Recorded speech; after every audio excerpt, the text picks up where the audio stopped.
Welcome back to the New York Sports Exchange, episode number 172.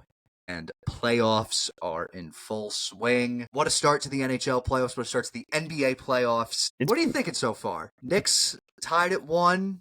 Cavs look great. Cavs look pretty good. The Western Clippers Conference. Yeah, the Kawhi Clippers Leonard's back. I told you. We said it. Dude, I felt like a kid again. I felt like I was 16 again watching the game in my room seeing Kawhi. 39 points, 15, 19 a shooting. It's all about ethical basketball. He started the game like 12 to 13 from the field. It was insane. Of course he did. Happy to see Kawhi Leonard back. In hockey, LA and Edmonton with the game of the playoffs so far, regardless of it was unbelievable. Unreal. It was over. We thought it was over, and then it wasn't. Yes. I said in the group chat, I'm like, the Kings may be trouble. And then Edmonton tied it, and I said, never mind. And then about a minute and a half later, Edmonton scored. They're trouble. I mean, LA scored. Yeah, I mean, it was trouble, a flub goal. It was a flub goal, but that was a hell of a game. That was a hell of a game. Game 2 between LA and Edmonton tonight. For our teams, Peter Laviolette, fired. Lou Lamoriello, fired. No, whoa, not fired. Not re-signed, not getting extended. Not getting extended by the Islanders. I think ownership saw Cole Eiserman in the Frozen Four, and we're just like, you can't ruin him. Yeah, listen, Lou brought us back. We owe him a debt of gratitude. He brought us back from hell. I mean, before we had him, we lost Tavares. We were in the Barclays Center, for Christ's sakes. I mean, that was awful. And you had an owner that wasn't really owning the team. Yeah, I mean, and now we got 5 out of the 7 years he was here. We made the playoffs. I mean, can't really complain. 2 Eastern Conference final runs, some good trades. I'm not gonna argue. It was just time to move on. It's time to move on now. But times they are changing. Yes, but we owe him a debt of gratitude. He did save the Isles. We will go over those firings and choose not to renew the contract, if we could call it that. Anything else? Yankees and Mets. Baseball. Both of our teams in first place.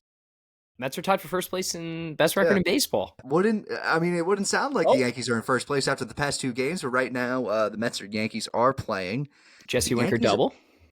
Yankees are winning. Last time I checked, they are up 4-1 on the Guards. 2-2 Mets Phils, runner on second. Yes. Mets are going for back-to-back sweeps here. 7-0 homestand. This would be unbelievable. Yes, that would be pretty big. Really unbelievable. Would be very big.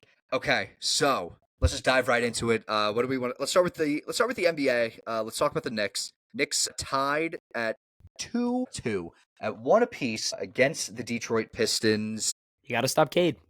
Yeah, I think that's where it's I think that's just where it all it comes down to, really. Let's start with game 1. The playoff inexperience showed with Detroit. That 21-0 run in the fourth quarter after going up 8 to end the third quarter. That was big. That's where really the experience showed for the next game 2. I'll say this. I fully expect, and we can talk about the referees, that they were terrible. And I think that they were sent by Adam Silver, and they're like, no, this series needs to go to Detroit, tied at 1, and I'm blaming see what Bettman. happens.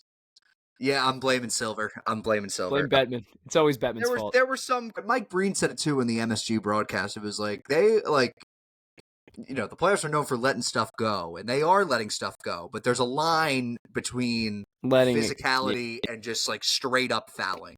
And now we can talk about the foul baiting with Brunson. And now here's the thing: as a Knicks fan, looks like James Harden, man. 2018 James Harden's back. I'm going to defend my guy. And, since we lost, it's like, okay, yeah. But it's the game. And if we won, it'd be like, yeah, fuck yeah. Of course we're foul baiting. And also, don't leave your feet, Tobias Harris. Oh, he's the culture there. I mean, you get Tobias Harris to make the playoffs, Stan. He's the turnaround piece for that. That is true. But my thing with the Knicks, it's just the isolations with Jalen Brunson. Terrible. I mean, he couldn't do anything. Nothing. I don't think he had a shot until... It just wasn't. It wasn't a good game. I think his last shot of the game was with 6 minutes left in the third quarter, and it was great. I mean, credit to the Pistons. Cade Cunningham showed out after having a very bad game, and it just also. And I think that the Knicks are going to win this series. There's no doubt in my mind that they will. But there is. It's tough losing one at home, man. It's tough losing one at home. It's that, and it's Hart and Deuce are too small to guard Cade. Brunson. I mean Brunson as well.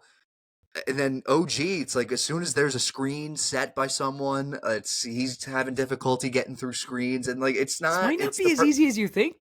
I didn't think it was going to be easy. Like, let's all be honest here. Detroit went 3-1 against us in the regular season and kind of kicked our ass. But I don't know. Now you got to go to Detroit. They haven't had a playoff game since like 2008 there. You know, it's going to be crazy. Also, this was the first playoff win for the Pistons since 2008. It's crazy. And they haven't had a game there. I mean, I can't remember last time they had a playoff game there, but it's going to be 2019, they were the 8th seed against the Bucks. Was Drummond on that team? That was like the Blake Griffin Pistons. Ugh. They got swept. But well, yeah. I mean, they haven't. This is their chance to get a win at home since 2008, dude. This is insane. So the place is going to be bumping. It's going to be a hostile environment. I hope Karl-Anthony Towns shows up. I don't know. Is he a big game player? We never really had, we haven't really seen it from him ever. I think he is a big game player. I just think that Tibbs is just sticking with what he knows, and that's the isolations. When, I seriously think if we were running pick and rolls for the first 2 games, we'd easily be up to, the narrative would be completely changed, and oh my God, the Knicks are just dominating the Pistons. But no. Of course, Tom Thibodeau's stubbornness is not helping us. And I said this before, and I believe it was in February or close to early March. I just think that the Tom Thibodeau era just needs to end. I think that this team He's is like just Lou. sort of I think it's like Lou. He's aged out of the sport. And I'll give credit where credit's due. Tom Thibodeau got us in this position. He took a team with a bunch of nobodies, with Elfrid Payton and I'm not calling Julius Randle a nobody, but nobody was expecting Julius Randle to have the year that he had in 2021. This sounds like Lou Lamoriello, Stan. I mean, I'm seeing similarities here. Oh my God. Yeah, but I just think that it's time. And especially now with the coaches in the market, the coaches that are available, like Mike Malone is available. Like, that's pretty big. It's an enticing job too. Taylor Jenkins is available as well. Like, there's a lot of guys out there and once it's an open job, everyone's going to want it. Everyone's going to want it. Especially with the roster that they have and the market that we're in. Like, everyone has always said, even LeBron said this, basketball is better when the New York Knicks are good. And here we are, 3 seed, made the playoffs for the 3rd year in a row, haven't really gotten over that hump against good teams. It's just... to be honest with you, it doesn't outdated offense. Yeah, it's just a very outdated offense. It doesn't really look like you're going to get over the hump against good teams, which is... I'd be concerned. I mean, going to the next round, if you win this, you play Boston. It's like, is it even worth it? And it's like, I wasn't, but some Knicks fans were throwing a parade that we went to overtime with Boston. I was like, hello, Jaylen Brown didn't play. Porzingis didn't play. We were up 20 at one point, and then Tatum just went nuclear. Yeah, I don't understand it. I don't. And the way the Eastern Conference threats are, Cleveland and Boston, you have the roster constructed to compete with them. It's just the play style does not match. It doesn't match what everyone else is doing. Because it's one of the best shooting big men in the league, floor, maybe of all time. Look at the rest of adapt. That's why if we get a guy like Mike Malone, he would do wonders for Cat. Probably. Probably Brunson too. Be Jamal Murray and Jokic. Think about it for a second. I just don't understand. I mean, we'll see what happens. Again, I'm confident that the experience is going to work. Is going to help out for the Knicks. We'll see. I mean, you lose game 3, dude. This is ending. Yeah, you lose game. Yeah, if we lose game 3 on Thursday, it's panic button. Yeah. If I'm being honest, it's definitely panic button. Because then you got to go back again to Detroit, play another game, and then hopefully if you lose that now 3-1 coming home, it's like Jesus Christ, it's hostile at home. Mm-hmm. It's not good. It's not good. Yeah. We'll see what happens though. Next series. Let's go with the other big series. Everyone knew that this was going to be the series to watch for the first round, and it has been nothing short of fireworks. Clippers, Nuggets. Series tied at 1. Nuggets took game 1. I want to get to game 2 because after game 1, everyone was like, if you're a Clippers fan, you're feeling pretty good despite the loss because of what it took for Denver to win. Harden did his thing. Kawhi did his thing. He wasn't great, but the stats showed. Russell Westbrook hitting that 3, and then Christian Brown hitting that 3. Right, and that late turnover in the end most of the game. The turnover, they had 20 turnovers. It was almost just if you clean up the turnovers, then you're winning the game. Yeah. That's exactly what happened in game 2. Kawhi Leonard with a 2019-esque Kawhi Leonard performance. And I hate talking about Kawhi Leonard because, Tim, when we're talking about Kawhi Leonard, it's almost not when a pitcher's throwing a no-hitter and you're like, it's like talking about DeGrom. Yeah, no, really, it is. Because, you don't want to say anything that, gets Kawhi Leonard hurt. You don't want to say anything like that, but here we are. Kawhi Leonard, 39 points, 3 rebounds, 5 assists. What was it? 15 of 19? 15 of 19 shooting, 4 of 7 from 3. Unbelievable. That last shot in the second half, there was a point. It was just a perfect setup, really, because they were coming in with a double. I believe it was Chris Dunn at the top of the key, and he was Kawhi was just avoiding the double team because on his right in the corner was James Harden, and you were not going to help off James Harden.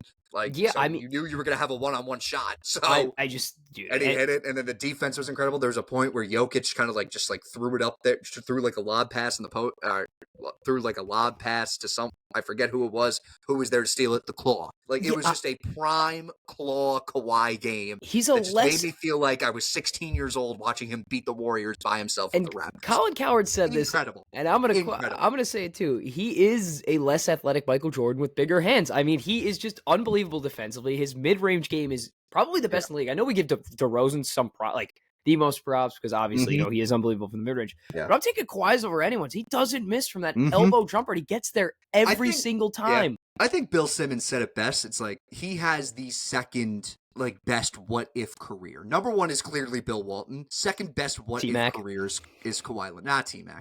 Second best what if career is Kawhi Leonard. And I mean he's 2 rings. 2 rings. Yeah, and I will. No, one was he on Spurs one? No, he was on that Spurs team. Finals MVP. He was. The Spurs beat him once, right? Yeah, beat Miami once. Okay. He's 2 rings, and was a top 70. Was on the. That's because he is. I mean, he's unbelievable. And Paul George has got to be looking in the mirror, thinking how stupid he is, and feeling disrespected, not getting a supermax like him. Did you see all the clip where on his podcast when he signed with the Sixers and he basically explained what? Because he felt disrespected, right? Yeah, I've seen that. And he was like, "Yeah, they signed Kawhi," and I was like, "Yeah, just give me what you gave Kawhi." And you're not Kawhi. No. Look, you're clearly not Kawhi Leonard. I mean. You gotta feel stupid looking in the mirror thinking you were him. It's just. My God. I also felt like we the first quarter was pretty shaky for LA. I thought Harden started 0 for 5, and I thought we were gonna get a prime Jim Harden playoff game where he shoots 2 of 15 from the field, but he was able to clean it up. I believe he hit how many threes? He only had 8. He hit 4 threes. The shooting stats won't show it, but he was serviceable. 18.7 assists. Chris Dunn. The defense on Jamal Murray has been incredible. And they were able... I don't think Jamal Murray has done well this series. Michael Porter had an abysmal Game 1. I just hate it when NBA players just don't try. That's what happened in Game 1. He was pretty good in Game 2. 15 points, 15 rebounds on 6 of 11 shooting. Yeah, but they were able to fend off the Michael Porter performance. They were able to fend off Jokic. Jokic didn't really have his best free throw game either. I believe Jokic shot 10 from the free throw line. There were points when Brian Anderson at that point was like, "Oh my God, he missed both." Yeah, he was almost shocked.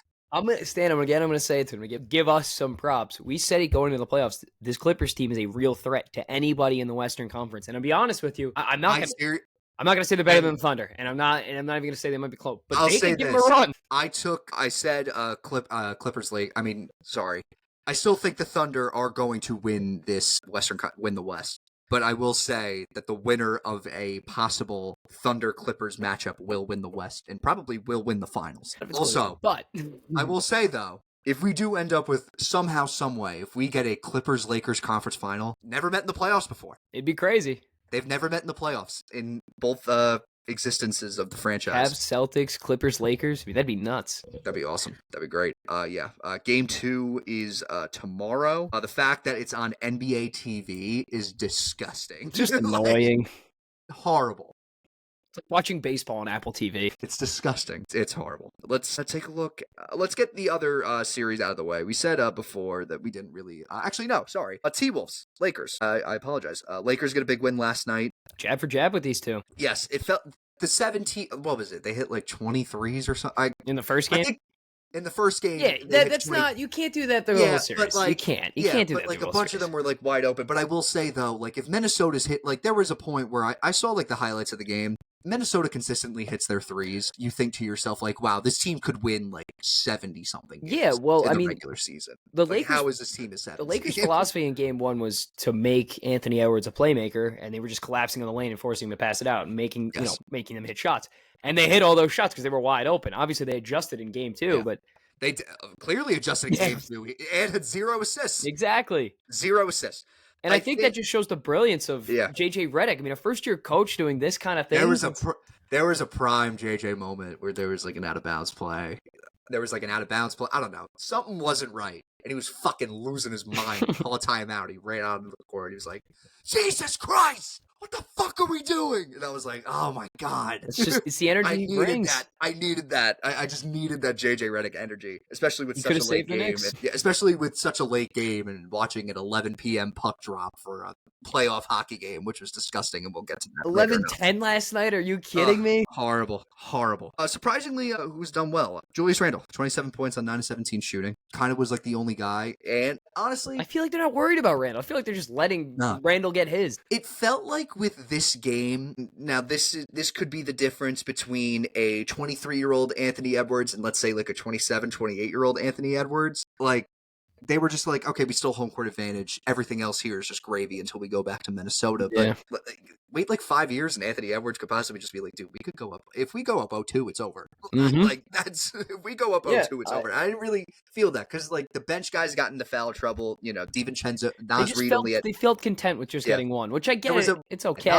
Naz Reid had 4 fouls in the first half. DiVincenzo got in foul trouble pretty early. I believe when he like went back out on the floor and like, got his like 4th foul within like 2 minutes of the second half. Like it wasn't. Well, it wasn't that good. I feel like also with the Lakers as well. I think that they've sort of settled with like LeBron and Rui being their big men despite Jackson Hayes starting. Because like look at the minutes. Like Luka and Reeves played 42 minutes each. LeBron James had 39 minutes. Rui with 34. He had a pretty scary injury. They only put the mask on as a precaution. Dorian Finney-Smith 38 minutes off the bench. Gabe Vincent with 19. Like, I think JJ's comfortable with rolling out like a 7-man rotation. Well, I mean, why wouldn't you be? And especially if you're running sort of a small ball unit. Rudy Gobert can't guard at the 3-point. Yeah, like, Rudy was not good. Yeah, Rudy was not good. If you make him move and make him uncomfortable, especially if you bring him out of the paint, then you could drive and force other guys to get open. Also, like with the foul trouble too, it caused him to play Mike Conley more, and Mike Conley's age showed. Mike Conley can't do anything defensively. Dude. Like nothing. He's a traffic cone. It was a tough watch. He's 5'11" and he's like 38. I mean, what do you expect him to do?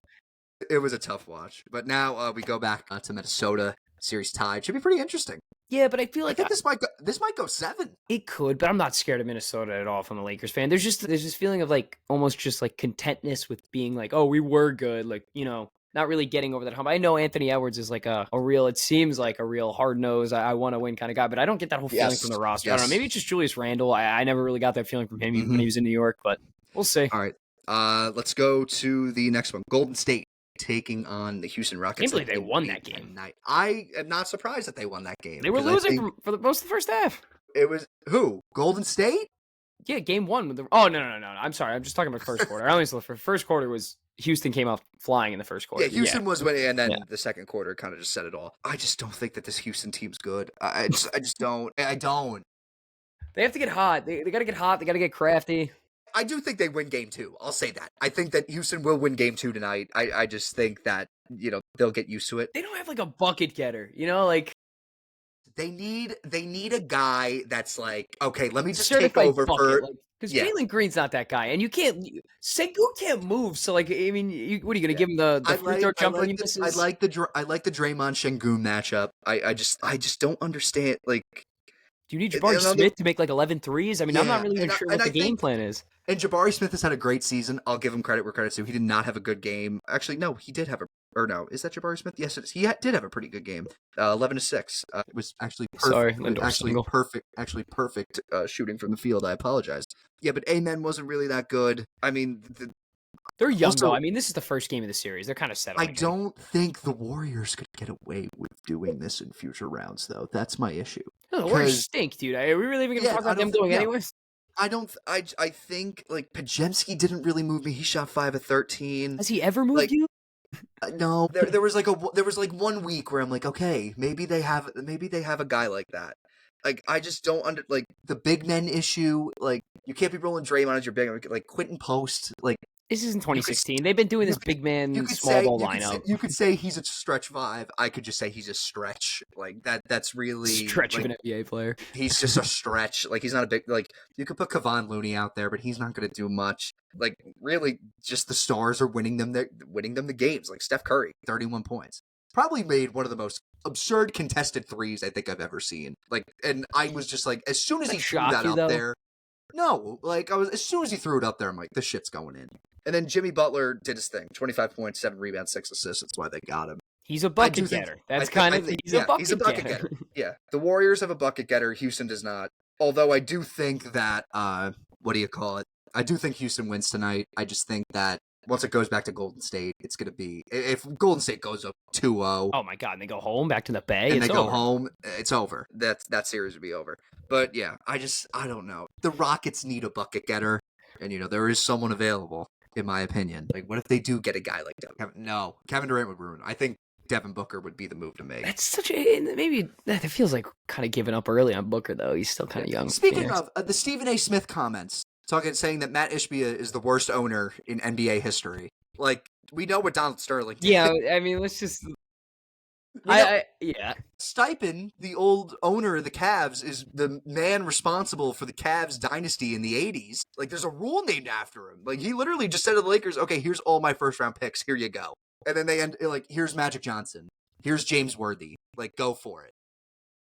Why not? Go for it. Like, there's a rule named after him. That's why you can't trade consecutive picks, first-round picks. Yeah.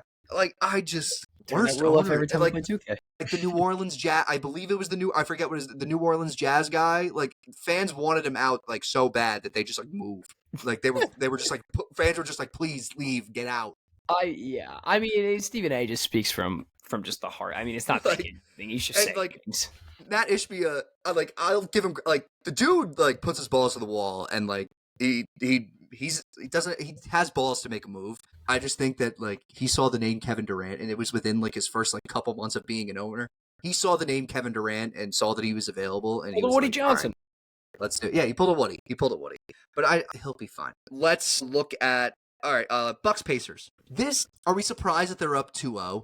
A little bit. Not at all. Not at all. For me, a little. I thought maybe the Bucks would sneak one, but yeah, no, this Bucks team stinks. They stink. Yeah, they're not good. And I know he had a good game. I had a good fourth quarter yesterday with Kuzma. I still don't get trading him. Still don't.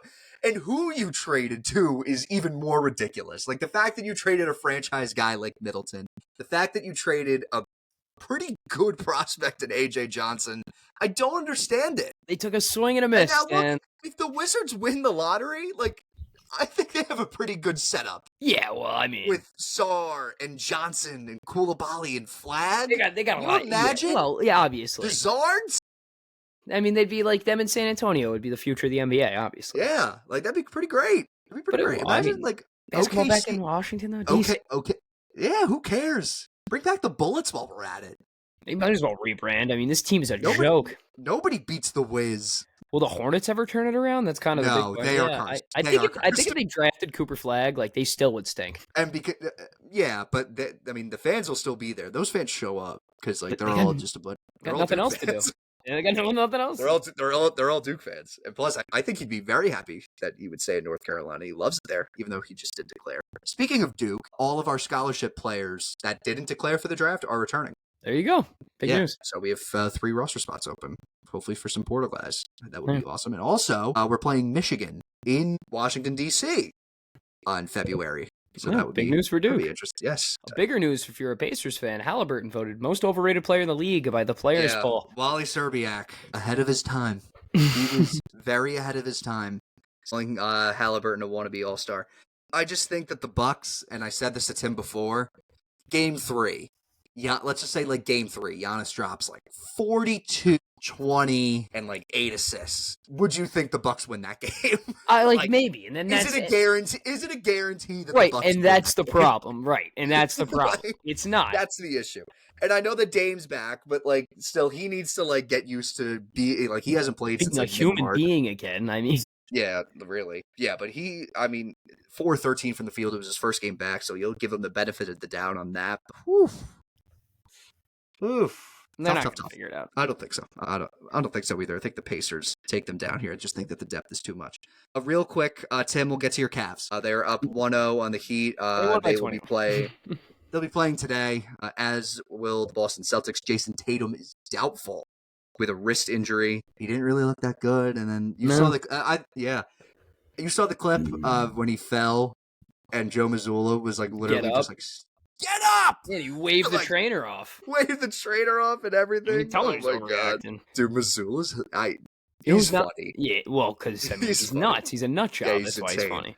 But you know what? Donovan Mitchell, he didn't bitch around. He played through that little ankle issue, but yeah, no, we won by 21. I mean, it was close, and it wasn't. Also forgot to say in the intro, the NFL draft is Thursday or tomorrow. We'll dive into what the Giants and the Jets need. I think that's real. The Jets are a fucking team, dude. I don't even like.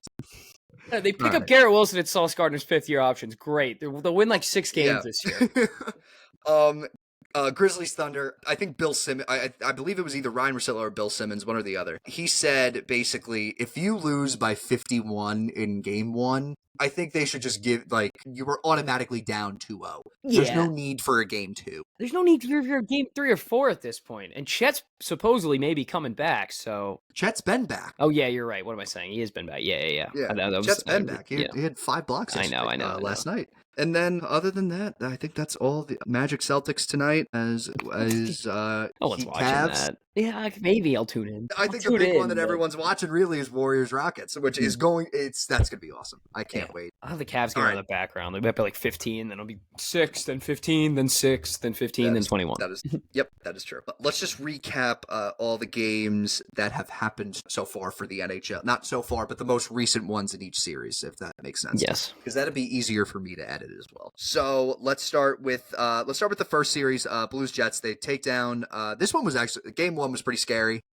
But they were able to handle it off late. Second game, also pretty scary. They're tight games, dude. Yes, tight games. Are we believing in Binnington? No, I mean, I did at first, and now I'm not. I'm not anymore. Winnipeg's a hell of a team, and this is a really tight series. And I want to give props to Snuggard, because that fucking shot was sick. That was ripped. Absurd. He's 20 years old. What am I doing wrong? Absurd. Yeah, what are we doing with our lives? Brutal.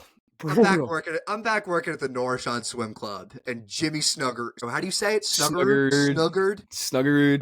Just fucking ripping 20-year-old in the playoffs, just ripping Genos. I mean, that's just rock star shit. Yeah, it is. And you know what, Stan? I will say, we said it going into the playoffs. If the Jets were going to win this series, Mark Scheifele was going to have to play as the number 1 center. He leads the playoff in points. So he's doing his job. He's doing his job. What do we think of Hellbuck? Yeah, he looks because he's usually a guy that's sort of like, Yeah, he gets the reputation for being shaky, but he's a UML native. Stan, I'm rooting for him. He's been good. Oh yeah, that's right. It's pretty good. Native. Yeah. Let's go Avs Stars. First tighter game than people thought. My brother said he threw this series out the window. I said check in for game 2, and I was right. I think after that first period, when Sagan scored that goal to end the first period to tie the game, you felt the shift. Mm-hmm. The crowd was getting into it. You felt the crowd was getting into it. You felt it on the ice too. And then Jack Jury and is it Logan O'Connor? Logan O'Connor scored those goals to take the lead. And then that third period was all Dallas.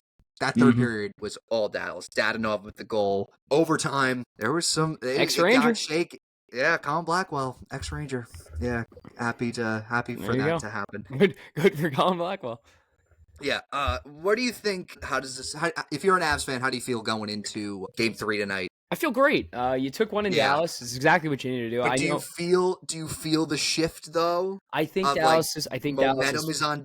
It's an emotional win. Right. Everyone kind of declared you dead after Game 1. And I'm not going to say that there's a full shift of momentum, but Dallas is finally getting their footing back. I know they said after Game 1 that was probably the best. Was it Pete DeBoer said it's probably the best game they played in a while? Yes. You go into Game 2, they win. I mean, this is the best game they've played in probably a month. So now you're getting your footing back. Heiskanen's on his way back. If you didn't play in Game 2, right? He did not play. I think he's out for the whole series. I saw him at practice the other day. They said he's getting his footing back. So he could potentially return depending on how things go. But yeah, they're getting their footing back. Thomas Harley got another point. He looks like a true number 1 defenseman. If I'm a Dallas fan, I feel better. But if I'm a Colorado fan, I still feel pretty safe. You're going to home ice. It's a loud building. Yes. You know what you're going to get. Yeah. Especially, too, the experience that they have now that you have those guys from Carolina. Yeah. In the first Rantanen trade. Exactly. Yeah. No, they got their guys. And I think, again, this is an emotional series for, Rantanen. And probably all of Colorado. And I think Dallas is really trying to make a name for themselves this year. If they've gone on runs before, they're kind of in the team on the fringe. I think they're going to try and go on a run.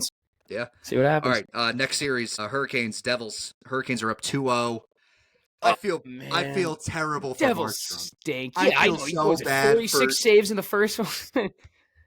He was on his head for the majority of this. Actually, just, not. It looks like a high school team versus a D1. I mean, they're just snapping the puck around them. Yeah. I will say, though, the first period last night for New Jersey, they owned him.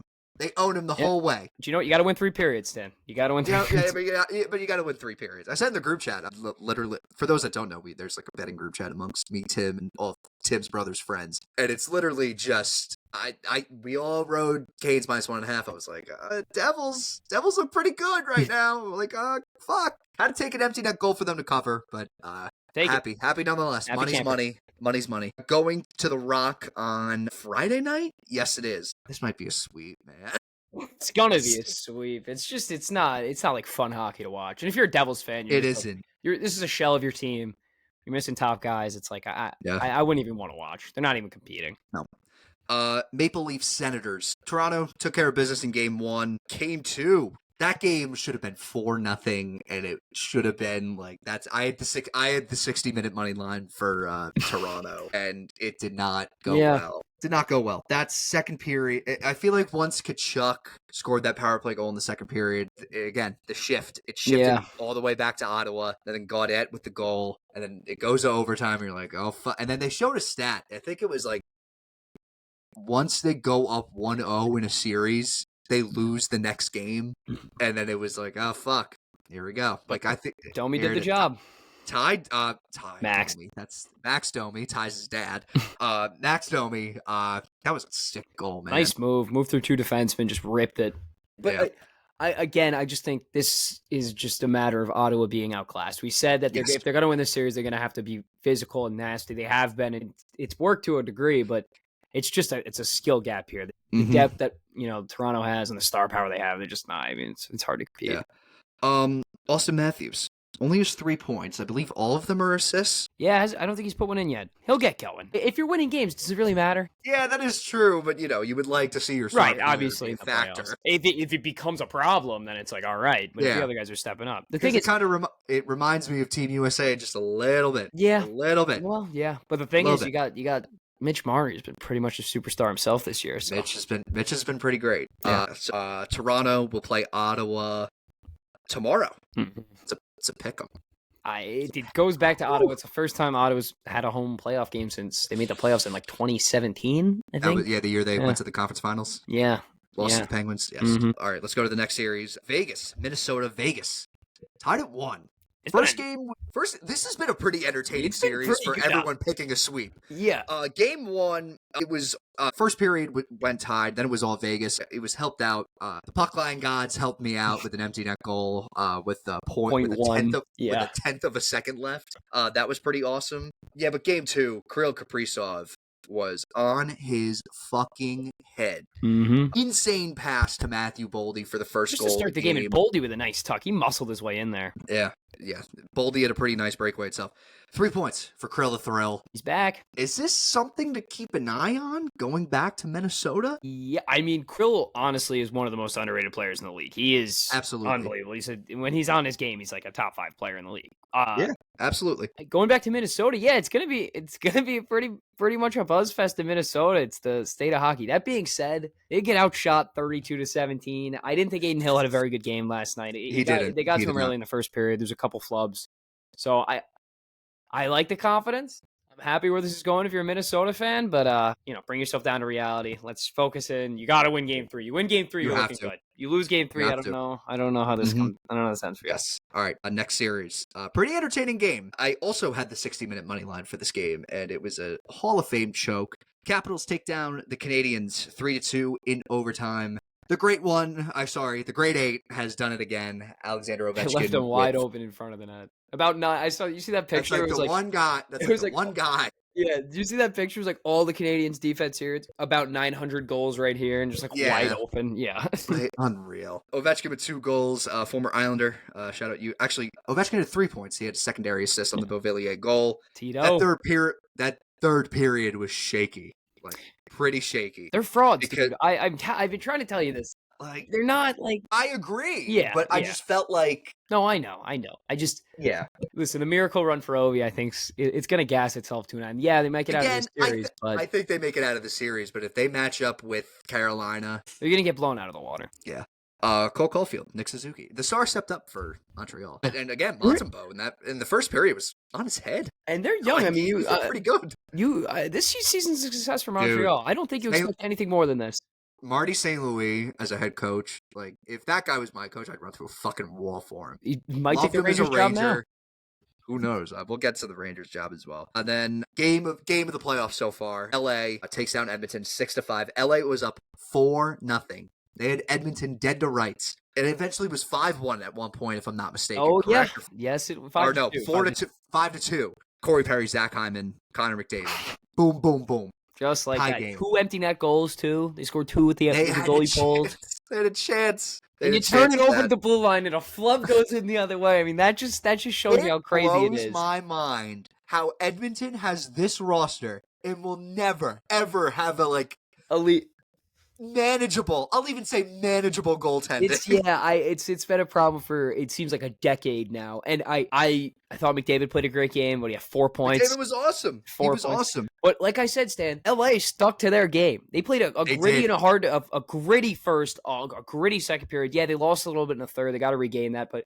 The way they scored those goals, I mean, look at front of the net. Byfield with that tuck off the goalie. Yes. That tip by Kuzmenko on the side of the net. Mm-hmm. It was all just a bunch of goals around the net. There wasn't Kempe crazy. as well. Kempe was found himself all alone. Same thing with Fiala too. And those all came from forecheck pressures. Or was it Danault's first? Yeah, but those all came from forecheck pressures. They forced turnovers in front of the net, and they continue that style of play. It's going to be real difficult for Edmonton. I said, watch out for LA, Stan. I'm telling you. Yeah, no, you were right. You were right. Also, LA with the best uniform combination. It's great. I mean, they have those helmets. The chrome. They have so much style. They have. What's with the helmets? They look so much more different than the others. I don't know. Is it just because they're black and they look different? Like the color of the helmet being black and they look different? I don't know. And the white ones?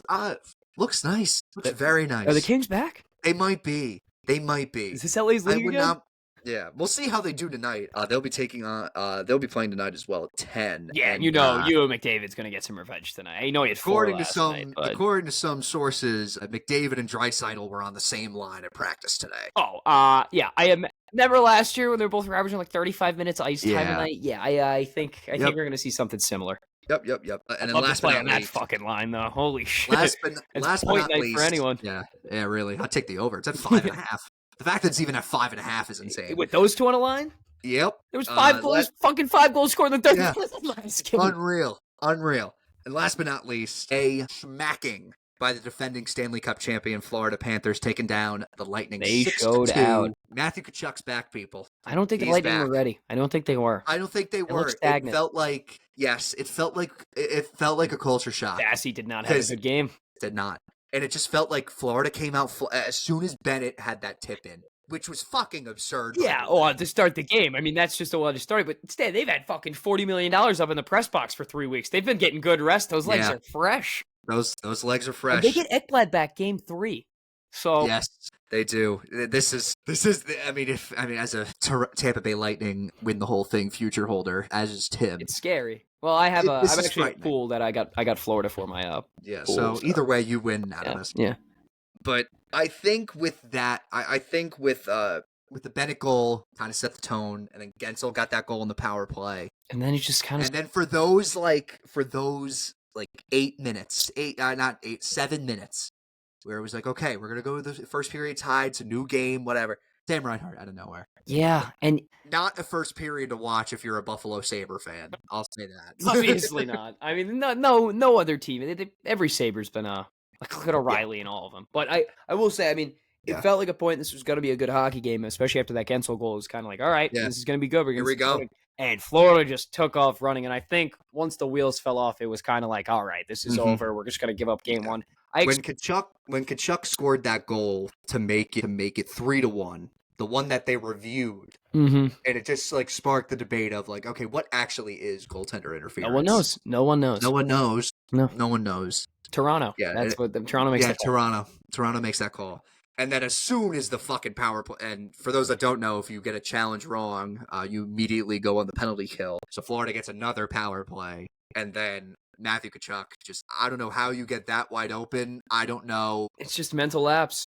I don't know. I think going into game 2, you got to be much more disciplined if you're Tampa. Just clean up your game. Clean up your game completely and simplify it. I know Florida is a gritty team. They're going to try and hit you and beat you. They're a bunch of rats. Absolutely. So you just got to get that puck in and get it on Bob. I obviously, once Kucherov gets it, he can slow it down and pick. And they have a couple of guys that can obviously do that, but they got to get clean entries. Literally, they just got to clean up their game. They clean up their game, simplify it, they'll be all right. I know it's going to be tough because obviously the crowd's going to be buzzing and there's going to be Panthers fans and obviously everyone. Oh, yeah. Actually, well, Sunrise in Tampa, it's like pretty far off. It's like a 4-hour drive. Yeah, but I mean, there's yeah. So the games tonight: Washington, Montreal, Dallas, Colorado, Edmonton, LA. I believe that when this comes out, it's probably going to be tomorrow. Yeah, that's a bold statement by me. Well, by the time it comes out, we'll know who won those games.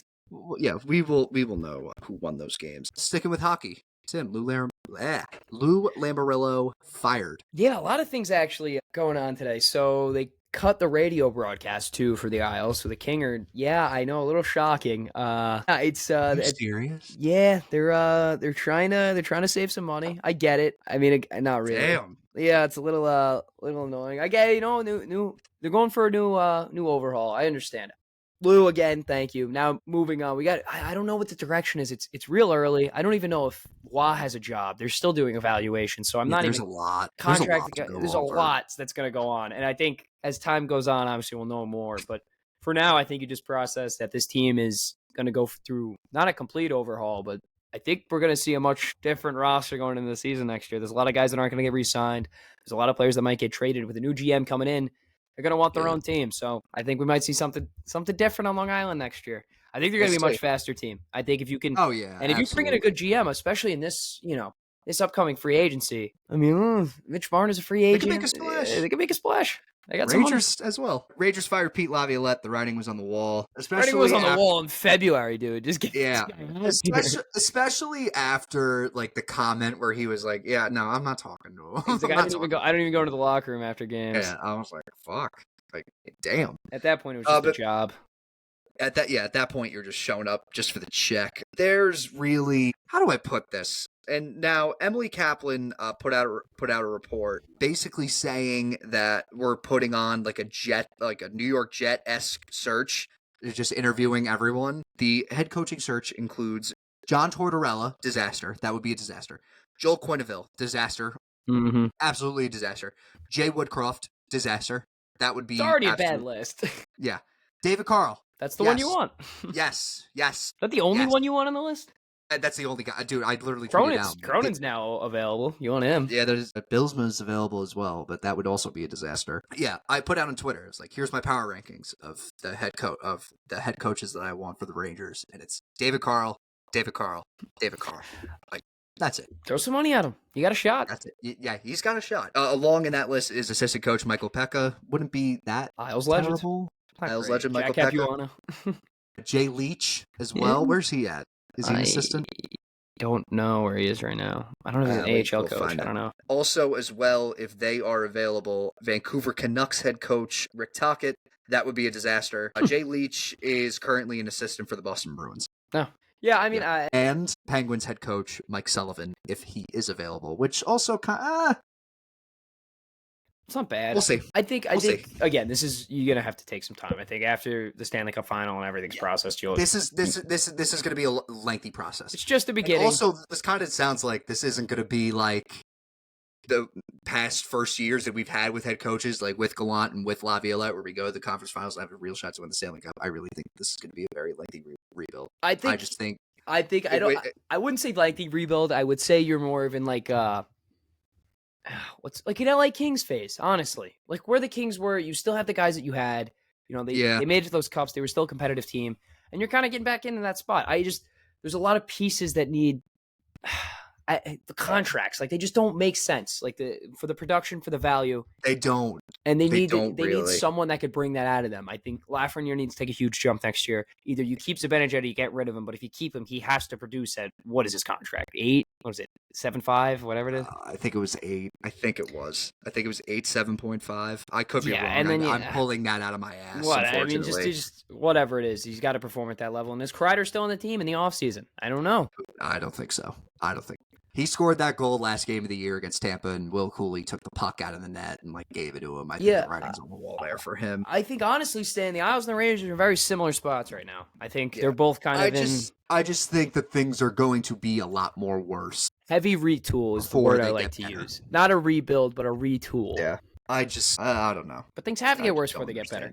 You know, you can't just jump in to be a Stanley Cup contender. But I will say though, the hire that has to be made is David Carl. If you want the young guys to flourish, look at what Gabe Perreault did. You need a coach that can resonate with the younger generation. Yes. And just hope that, and then you need good enough veteran leadership in the locker for the older guys to just know what to do. Yeah, absolutely. I just think, this is a very talented team. Do not get me wrong. We have a Norris Trophy winner on the team in Adam Fox. We have a Vezina winner. A Hart Trophy? Yeah, we have a Vezina winner in Shesterkin. No. Panarin is on that. Consistent Hart Trophy candidate in Artemi. Yeah, he did win a Calder Trophy winner in Artemi Panarin. That's what I say about Barzy. And a consistent Hart Trophy candidate. Yeah, being honest. I just think there's you got the pieces, you're just missing a few things. You need to gel it back together. They need depth too. I don't know. I just think that they need coaching, number one, and number two, Chris Drury needs to actually build his own roster. Yeah, I think it's time to stop. There are a lot of people that are like, fuck Drury's got to go. And I can understand it, considering the past 2 hires have been 2 years each and disasters. But I think you got to stop plugging holes and just fix the problem. You know what I mean? Yes. For me, it just seems constantly like you're doing this, you're adding this, you're adding. You're not really fixing the issue. When you went on those runs, you didn't really have an issue, and that's when you can plug. No, there were issues. Right, there were issues. Right. There were issues, but not nothing major like it is now. And you can in that sense plug it going into a run where absolutely, yeah. But not think for there's a lot of major things they need to do. Yeah.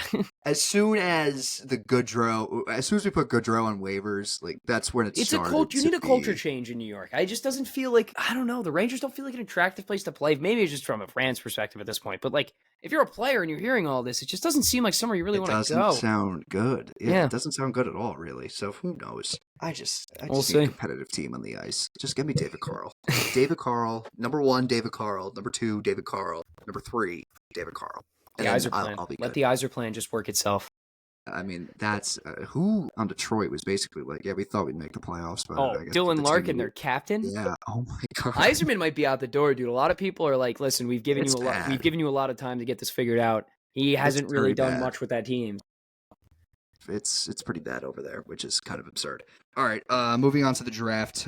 It is tomorrow. I barely looked at this. I've barely looked at it either, if I'm being honest. I just think outside of the top 5, there's no. This draft kind of stinks. Yeah, I kind of tend to agree. This feels like something that I have noticed. It seems like Shedeur Sanders is gonna an Aaron Rodgers-esque draft moment when it was either gonna be Alex Smith or Aaron Rodgers, and then Alex Smith got taken, and then Aaron Rodgers sat forever. Yeah, and it seems like the draft position is gonna change for Shedeur. The over/under today at noon for Shedeur Sanders' draft position was at 8.5. It is right now. An hour ago, it was at 21.5. So it doesn't look too good. Doesn't look too bright. Abdul Carter said today that he not fully expects, but he was leading on that he believes that he will be playing football for the New York Giants tomorrow. And then basically said about his whole Philly connection, because, he grew up in Philly, grew up an Eagles fan, went to Penn State. He basically said, hey, if I'm a New York Giant, I'm a New York guy through and through. I got to let all that Philly shit go. Which is nice to hear, but in hindsight, I can worry. If we do take Abdul Carter, I feel like there's going to be someone that's got to be out of the door, and that man's name is Tom Thibodeau. Because I do not think there's really much room where you have Dexter Lawrence as your interior defensive lineman. You have Brian Burns coming off of one edge. You have Abdul Carter coming off the other. What do you get for him, though? I don't know. That's I don't even know what the asking price is for trade value anymore in the NFL. Yeah, I don't know value in the NFL anymore. I don't. I really don't. Christian Kirk ruined it all. Yeah. Christian Kirk really did ruin it all. If we do take Abdul Carter, I truly believe that the Giants are getting the best player in the draft. I wholeheartedly believe that with all my dude. He was hurt for the college football playoff. I'm not arguing with you. I agree. He had an arm injury and was without a doubt the best player on the field on both ends. I honestly just think this is like the Geno Smith draft, where this is just not from like I don't know. Yeah, there's nothing really like crazy interesting. Yeah, it's probably going to be a lot of good offensive tackles, a bunch of good linemen. Yeah, I just excited to see Abdul Carter. Like that's sort of, and earlier in the year I was like, yeah, suck for Shedeur, and then I kind of saw the tape, and I kind of leaned into what's that phrase where you're just believing the public with everything that they say, and I'm blanking. Following blindly. Yeah, that. There's another term for it, and I'm blanking on what it was. But following blindly is true. There was the whole suck for Shedeur thing. Then I was kind of leaning towards Travis Hunter, and I was like, yeah, but like, and then because then we got Russell Wilson, and I even said on like the reel when we got Russell Wilson, I was like, Travis Hunter, you are a New York Giant. Yeah. And then you could think about, but just like think about it though, with the offensive being Wilson and Tracy with Neighbors and Hunter at wide receiver. Yeah, I think a lot of us as fans have that Madden mind where we're like, you know what, like it's exciting, and it's like I get it, but there's a lot of 52 guys in a football roster. Like you gotta get the right guys for the right positions. Abdul Carter's great. For me again for this draft, there's not that many game breakers in it. I mean, Genty might be one, and Carter's the game breaker. That's what I'm saying. And now apparently Vegas is out on Genty. So it looks like that they might be. I saw some people on Twitter say they might go get Luther Burden from Missouri. Yeah, that would be a pretty good pick. I just think that there's. We'll see. Like Cam Ward's going to go 1. That seems pretty given at this point. Yes, that's obvious. It seems pretty clear that Travis Hunter is going to go 2. 2, yes, that seems very. And now it seems pretty clear that Abdul Carter is going to go 3. And after what he just said, basically saying he expects the Giants to take. Yeah, I mean, it just makes sense. There is. I just got to text something funny, but anyway, who has the 4th pick? It's New England. Yeah. Like, who do they take? Like, do they take McMillan? I don't like. That's what I'm saying. Like, I don't know. They trade back. It doesn't seem like there's like in recent years. It always seemed like there was a shoo-in given guy who was going to go at the top 5 spots. You know what I mean? Yeah. Like, just the way I'm looking at it now, I don't know. Like, let's see. Like, I'm trying to find like a mock draft. Oh yeah, they love that Will Campbell kid, the offensive lineman. Which I mean, it is. I mean, that's the safe choice. If Carter and Hunter are off the board, and it gives Drake May protection, especially now when you get Stephon Diggs. So that's pretty big. Yeah, I guess that's pretty. And then important. McMillan goes 5. Then that's who Jacksonville's probably going to take. Would it be Genty though? Because ETN's kind of on the decline. They were using a lot of Tank Bigsby. I don't think Tank Bigsby's really like. Yeah, I think if they want Genty, they could trade. If they want Genty, they could probably trade back. Yeah, but think about it. If you think about it, I do think though that wide receiver would not be off the table just because you could pair Trevor Lawrence with Brian Thomas and McMillan. Yeah. So that could be nice. But I just think that with the decline that ETN had, and they were leaning more towards Tank Bigsby, and I know Tank Bigsby had some good games, but I don't think that you really want Tank Bigsby as your RB1. It feels like Genty's the pick, but there's always that risk of taking a running back in the top 5. I mean, yeah, after your what's-his-face went and Trent Richardson, now no one really wants to take a fucking running back. I think, he's probably the best running back prospect we've seen since Saquon. I think they're probably comparable if you want to really get down to the details. With the Raiders, though, they said that they're out on Genty. They could go receiver. They're going to get no lineman. No, I think they get Mason Graham, the edge rush, the lineman, that defensive lineman from Michigan. Imagine that with him and Max Crosby on the same defensive line. Yeah, but I feel like their O-line was. I'll say this: their O-line was terrible last year. They're building something in Vegas. I like what I'm seeing out of Vegas. They got Geno, right? I think you add they have Geno. You up the protection, you get that tackle from Mizzou. I don't know, maybe. Not that he's from Mizzou. That tackle, Membo, whatever. Is he from Mizzou? Yes. Oh, Missouri. Yeah. Missouri. Yeah. Missouri. You're right. Yeah. Maybe Kelvin Banks, the big offensive lineman from Texas. I like a lot. I think we're just going to see a bunch of O tackles go in this first round. I think that's kind of it just depends where they go. I think that's kind of the way Kai Becton's draft was too. When we were looking where Penei Sewell was going to go, and now a team that I'm interested in who they take, Dallas. Considering what has happened, I mean. Jerry Jones said his draft board isn't even complete yet, which is amazing. I love it. Do you think they go receiver? 100%. Of course they go receiver. I don't think McMillan falls that far. And maybe they trade up to get McMillan. That could be a potential trade up. Or like Luther Burden as well. I mean, I don't think Luther Burden's even being considered for the first round anymore, or is he? What about that dude from Texas? Golden? Matthew Golden. Matthew Golden could be a pick there. Also, where's Will Johnson going to go? I don't know. Because he was a pretty big name, and then he didn't run the 40 at either his pro day or the combine, and he's injuries sort of. Maybe Miami takes him. I don't know. They lost Javon Holland to the Giants. Forgot we had Javon Holland. That was such a great signing. That was such a great signing. And there's trade speculation now with Jalen Ramsey. I don't know. Maybe Green Bay take him at 22? No, just Green Bay take a receiver. Apparently, they might trade. I've heard some buzz that they may trade up. Dude, that's too to go get a receiver. I don't know. Yeah, it's gonna be interesting. Running backs could go earlier than expected. I believe that this is a pretty nice running back draft. Hampton from UNC, Travion Henderson could go late round 1. Like I could definitely see a contender like 100%. Kansas City. Yeah, I could see Kansas City gets Travion Henderson. That'd be stupid. Yeah, I mean Denver could even take Omari Hampton at 20. Yeah, like I just don't understand. Like I don't. Jets probably gonna take. And now I just saw Tyler something. Warren? Do you think they take Tyler Warren? I think they do take Tyler Warren. I really like Tyler Warren a lot. They haven't had a very. The last tight end they drafted in the first round was Dustin Keller. That was the best tight end we've had recently. I don't think that the Jets have had like a great tight end. I really like Tyler Warren a lot. I liked him at Penn State. I liked what the offense like really kind of did with him. But the thing is, like, can you expect Jets to like use Tyler Warren like how Tyler Warren was used at Penn State? Because like my thing is like he could be a top 5. Like the ceiling is that he's a top 5 tight end in the league. The floor is that he's just Taysom Hill, and I don't think Jets fans want that. Yeah, it's a really bad floor. That's an awful floor. That's not looking good. Yeah, but I mean, I just felt like nostalgia, and I just got chills down my body. And now, like, apparently an AFC executive said the Giants could play Carter and Thibodeau together, along with having Brian Burns and Dexter Lawrence, and, quote, recreate the glory days of the Giants under Tom Coughlin. It sounds like that Bears defense when they first got Khalil Mack. I just got chills down my body. Remember that Bears defense? Like, oh, my God. When they first got Khalil Mack? How good they were? You have no idea how good Matthias Kiwanuka was. You have no idea. You have no idea. Tuck, Strahan, Kiwanuka. Corey Webster, Kenny Phillips. What was that, 08? I mean, how old were you? Oh, yeah. 5? I remember. My autism remembers. Yeah, I watched the Sack Exchange documentary. That's what I get. Yeah, I get. The Brickishaw.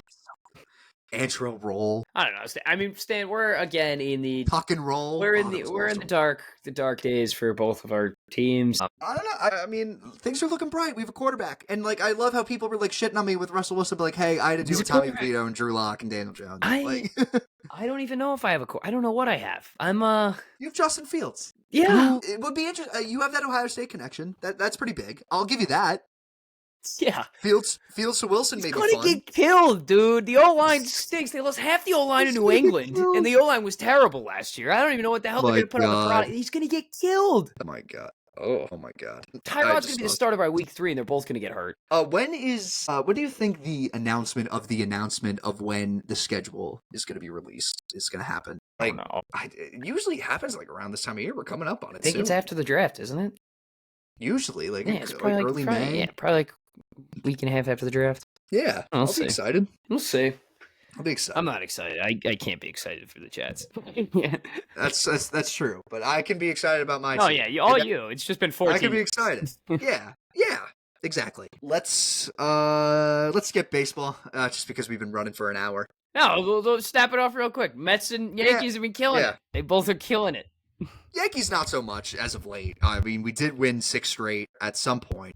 1, 2, 3, 4, 5, 6 of our last 7 at some point. We dropped 2 straight. The AL stinks, and your first thing. There you go. You just got to beat bad teams. You just got to beat bad teams. That's true. We haven't beaten the good teams though, and 3 of our 5 wins against teams that finished 500 were the 3 wins against Milwaukee, where their pitching staff wasn't the greatest. Yeah. So just clean up the pitching a little bit. We'll see. We'll figure it out eventually. I mean, we did sweep the Royals. The Royals were pretty good. It's kind of a big sweep. Yeah. That's a pretty big sweep. Mets sweep. Mets sweep St. Louis for the first time since what year, Stan? 86. What happened in 86? Oh, it's And you were shitting on me for 94 stuff last year. That's why I'm bringing it up. I'm just saying. Yankees, they are currently up 5-1 right now on the Guardians. Rodon throwing pitches in the 7th inning. You don't see that. It's crazy nowadays. You don't see pitchers go after 7. Rodon had a very good game against Tampa. 6 scoreless. His pitch count was pretty high. I believe if it was in the normal range, I think he would have went 7. They come back home against Toronto for the weekend. They're off tomorrow. And then they go at Baltimore for the next 3. So we'll see. Again, it's April. What is it? April 23rd? Yeah. It's April 23rd. Evander Kane back will play in Game 2 after missing entire regular season.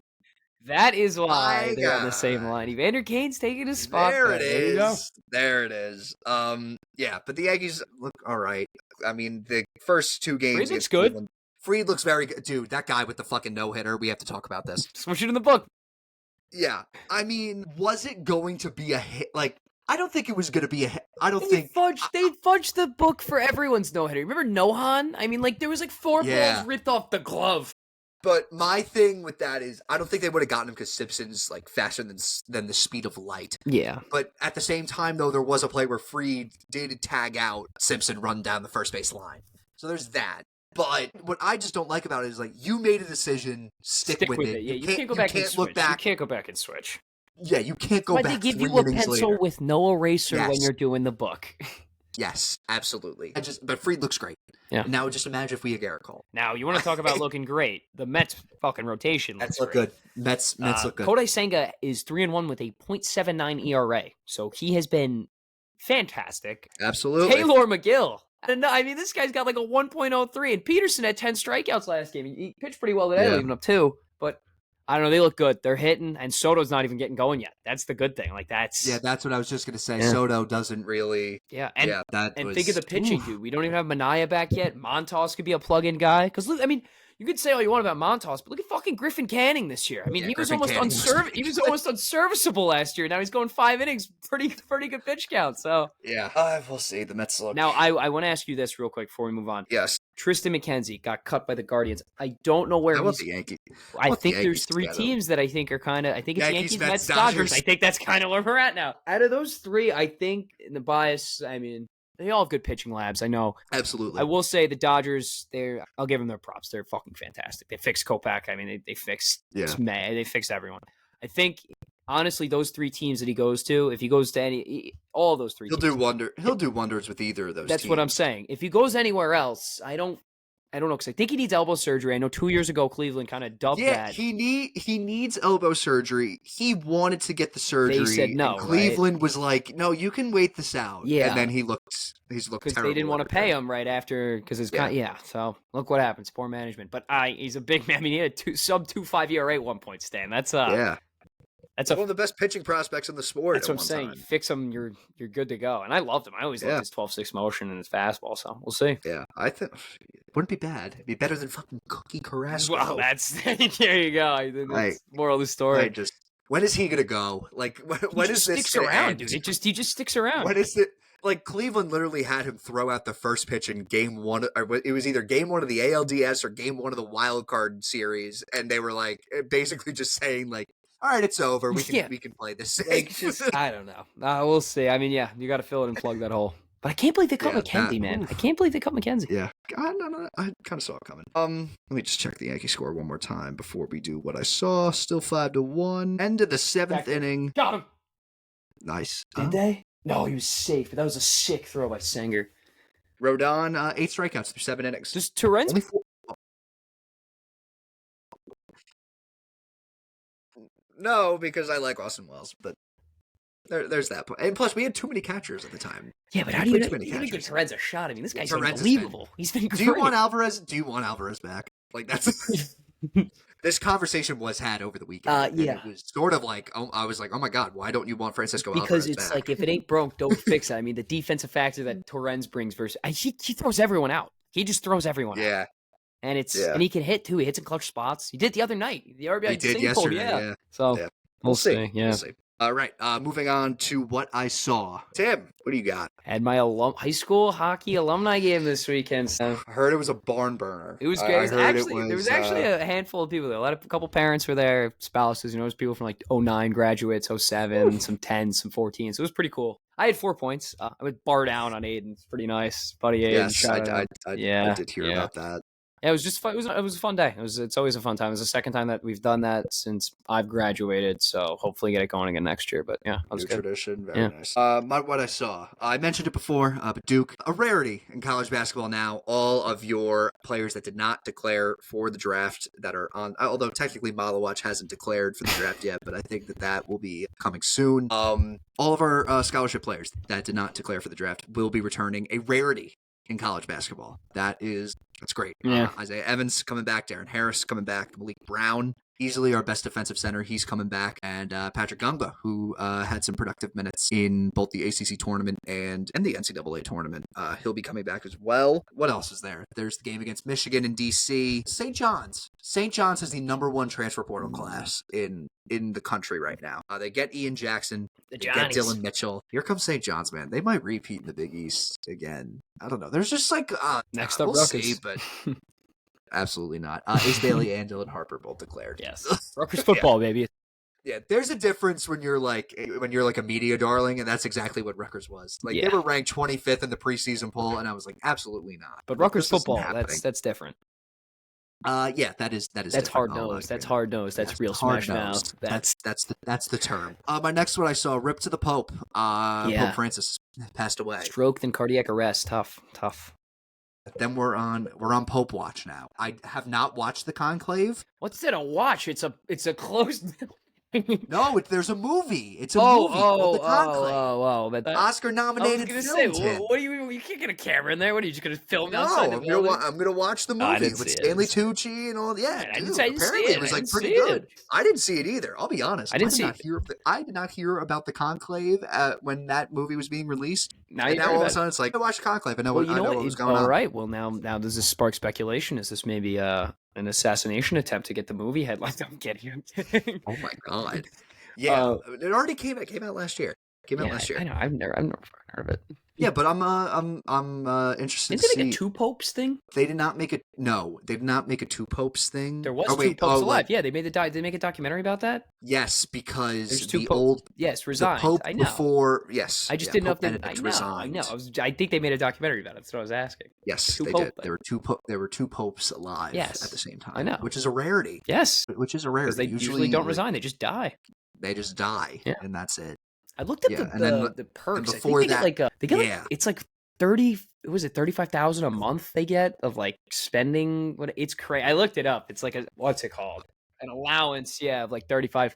Usually just donate. Usually donated and stuff. But I mean, how much money does the fucking Vatican have? We don't have to get into that. Also, don't expect the United States to ever have a pope ever. I will be amazed because usually they want to do it. They want to have popes from nations that are aren't powerhouses. For hope. For hope and they lead a life of poverty. Yeah. But do they though? I was catching up on my Pope information. Pope John Paul II, who is the most well-known one of all time, if you ask me. I think it goes John Paul, then Francis. Was that like the LeBron Jordan debate? It's the LeBron Jordan debate. Hey, Pope Francis, he was a guy. He was the people's pope. Yeah. They called him the people's pope. Yeah, but the reason why Pope John Paul II was Pope John Paul II was because the Pope John Paul I was pope for a month and then died. Oh, and then the guy got picked, and he was like, you know what? In honor of John Paul I, I'll be John Paul II. Pick him out of a hat. Yeah, bring him out of a hat. What if it's actually because no one really knows? I mean, what if they actually just go in the conclave and they're just hanging out and they're just you know what? Whoever's the chillest can be the Pope. It's like the Family Guy cutaway where the Supreme Court plays the drinking game when they actually make decisions. Yeah. Drink it, you fucking bitch. They're just doing it's the CYO free throw challenge for who gets it. Never did that. Yeah, Stan, I made 1 in my practice round, 1 of 10, and then that was it. I just went home. I was like, all right, I tried. I tried. I remember Kilk winning that. That's a very odd thing to remember, but I do remember our friend Jack O'Connor's winning the free throw contest. My brother made it one year and didn't win, but I never made it. No. Yeah. I'm pretty sure I missed every Then there was like an all-star game one year. I never made that one either. Great. And then I really hit my peak of my athletic career in 6th grade, and then there was like nothing for that ever since. Yeah, no, I didn't. I was playing B League. Actually, I didn't even think I played basketball in 5th grade. Played 6th. My first game back in CYO basketball, I came from a hockey game, so I showed up super late. Yes. I was in the B team, dude. I played 5 minutes. Oh my god! And I think I heard the story first before. Like 3 minutes, it took like 3 fouls of just hacking people, and then they were like, "Go sit on the bench." I was like, "All right." You're the football player that plays. It was more like hockey, dude. I was literally going shoulder to shoulder, like win a puck. It was the ball, and I lowered my shoulder and like grabbed it, and I didn't like deck a kid, but like it's like boom. It's like, you can't do that. Do that. Yeah, but we're on Pope watch for the next 2 weeks. How quick do you think the decision will be? Because I did catch up on some reading on that as well. A week and a half? No, apparently like Pope Francis appointed like 107 of like the 130 cardinals that are eligible to vote. Jeez. So like so like they're probably gonna pick the same guy that that follows that. Get him.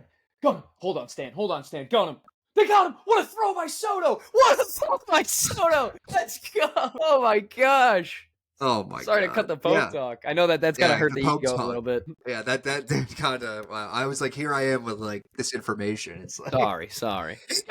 I mean, if you saw the throw, Soto just threw a dime. He got him at home. Kept the game tied in the 8th. Like, wow. Okay. Yeah, but so apparently like 107 of 130 Cardinals that are like eligible to vote were appointed by Pope Francis. So it seems pretty. This propaganda machine is there. This doesn't seem like a proper. I don't know. It seems a little impartial. No, but I mean, whatever. Who cares? Like, it leaves no effect on my life. Yeah, they don't whatsoever. really do anything. I'm just interested to see like what name is going to be, like what the name's going to be. Pope Braun. It's gotta be a saint. Yep. I don't know. Saint Braun. It's also gonna be like weird hearing in mass. Stephen? Like, they say like Francis our Pope. We pray for Francis our Pope. Timothy our Bishop. Yeah. Yeah. LeBron our Pope. You're not gonna. Yeah. You're not gonna hear Francis anymore. I don't know. It's gonna be. It took a while for Francis our Pope to really like get used to it. It's just gonna be even Brunson worse. our Pope. Carl Anthony Towns our Bishop. Pope. Thibodeau. The Bishop. I denounced. Yeah. I was like Seinfeld. Oh my god. All right. Pretty good episode. Hour 20. Yeah. Just about. All right. That's going to wrap it up. Be sure to follow us on Instagram, Facebook, and TikTok. Be sure to like this video, subscribe to our YouTube, like this video on YouTube, leave a comment on our videos. Be sure to follow us and rate us on Spotify. 5 stars. 5 stars only. And we will see you guys next week. Hopefully the series will be, Knicks series will be close to finished. You hope it's over in your favor. I hope it's over in my favor. We'll see. NHL playoffs, NBA playoffs will continue. All right. Peace out, folks. See y'all next week.